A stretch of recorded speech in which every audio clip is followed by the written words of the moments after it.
Hello and welcome back to our study of Peninei Halacha, the teachings of Rabbi Eliezer Melamed, Shlita. Hoping everyone had an enjoyable Shabbos as we begin a new week of learning.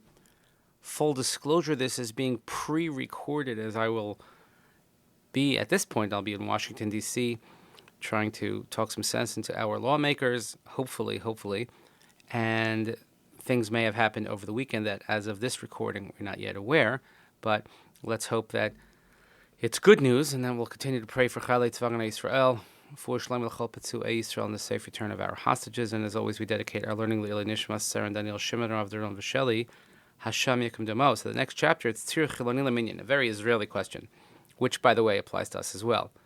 Yehudi she'avar averos, kagon she'acham achal masurim or noaf or avar al shar aver shebetorah, mitzaref leminyan. A Jew who's not observant, violates all types of averos, eating non-kosher food. I mean, you named a list. Nevertheless, counts for the minyan. Kilim rosh shechata, because even though someone sinned, b'pnimiyosu vadai rotza lios shutef lemagamos hakadusha shel am Yisrael. Deep down, in the soul and the sham of a person wants to be connected to the holiness of the Jewish people. Gemara in Sanhedrin says, we just had it not too long ago in the Daf Yomi, that a Jew, even though he sinned, is still a Jew. But someone who sins to create anger, he's not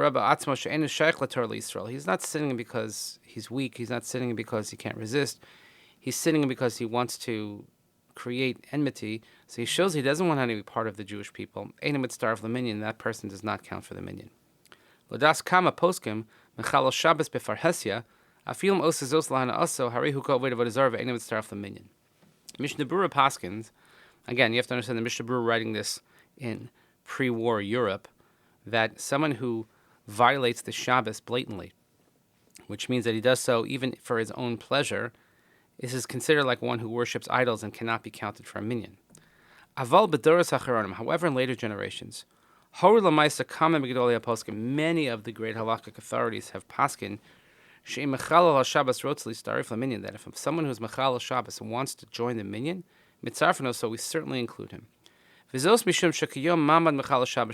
nowadays, the standing of someone who is mechal Shabbos is different than it was. Be'avar, keshekol Yisrael shomer Shabbos, kol mi shehez l'chal farhesia, afilim osazos l'shem hanaso, hitris be'atrasa norah keneged klal Yisrael. Because back then, when everybody kept Shabbos, so anyone who was brazen enough to violate Shabbos publicly, even if it was for his own benefit, then this is such a slap in the face, so to speak, to the Jewish people. So this was considered like someone who violates mitzvahs and commits averis lahachis to anger people, doesn't care about the people, so therefore he took himself out of the community. But in the later generations, where the keeping of Shabbos is few and far between, the amount of chilul Shabbos, of those who don't keep Shabbos, is so widespread. It's not necessarily the measure that it used to be. So therefore, if someone wants to be part of the minyan, we could certainly include him. He says, however, we shouldn't put him up to be the chazan. Again, there's a lot to say here as well about having a non-shomer Shabbos being a chazan.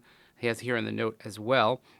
And also whether we consider people who don't know better or they're trying to do better as an ones, as a shogeg, these things like that. And again, there's a lot to say about this, and especially in places where, let's say, a majority of the congregation it doesn't keep Shabbos. What, are you going to have nobody daven for the Yom? You're going to have nobody get an aliyah? So these are difficult questions, but ones that certainly we've wrapped our heads around the last number of decades, and I think we've come to terms with it, and certainly not as it would appear in the Mishnah Berurah as one of the great things that Rav Melamed always adapts to our times and understanding kind of the pulse on the ground, what's really going on. So it's a good way to start our week and realize that everybody should have a place in our minyanim, in our batei knesiot, in our shuls, and in our communities, with only a few exceptions of those that we should not let in. So thank you for joining us again this week. Please continue davening for Chalei Tzvagan Yisrael, for Shalom L'chol Petzui Yisrael, and the safe return of our hostages. And Nishmat, Sarah and Daniel Shimon, Rav Doron Vasheli, Have a wonderful day, and we'll see you here next time.